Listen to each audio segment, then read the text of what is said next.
Welcome to Moments in Time and Space, a microfiction podcast, bringing you tales of horror and suspense with your host, Aaron Maracle.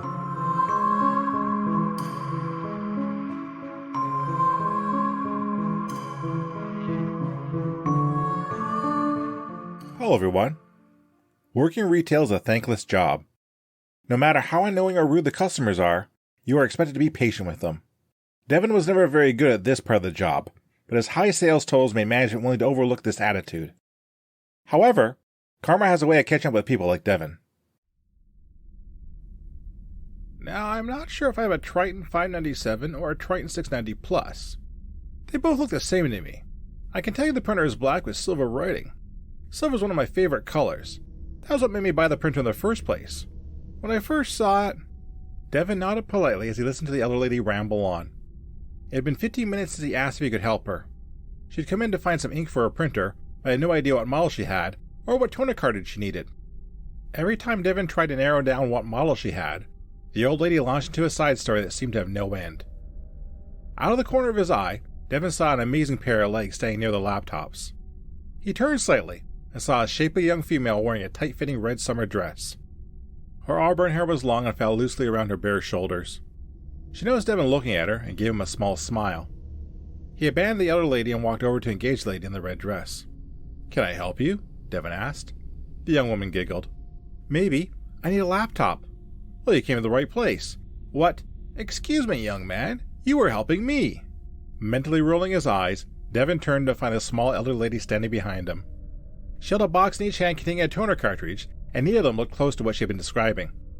"Miss, I'll be right with you in a moment. If you can't wait, I'm sure another associate can help you," Devin said. "But I was here first," the old woman said. "This lovely lady knows what she wants, so I'm going to help her first. Then we can find your ink." Before the old woman could say another word, Devin turned back to the lady looking for a laptop. With luck, he might make a sale and a day at the same time. "So, what kind of laptop were you looking for?" Devin asked. "Oh, I'm not sure. A pink one?" the young lady asked. "Well, I'm sure we can find you something." There was a growing feeling of discomfort in Devin's stomach, like something was churning and spinning in his gut.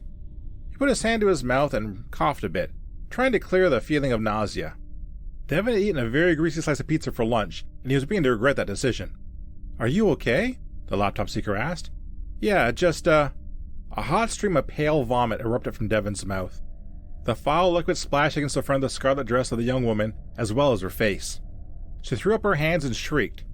Before Devin could apologize, his stomach erupted again and covered the nearby shelves with the remains of its contents. He reached out to grab something to steady himself as another wave of nausea racked his body.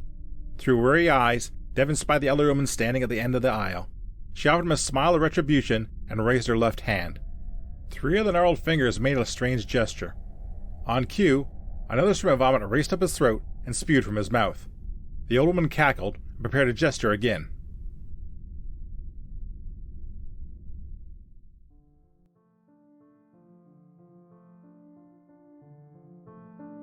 Respect your elders. Thank you for listening. If you like what you heard, please subscribe to the podcast and leave a review.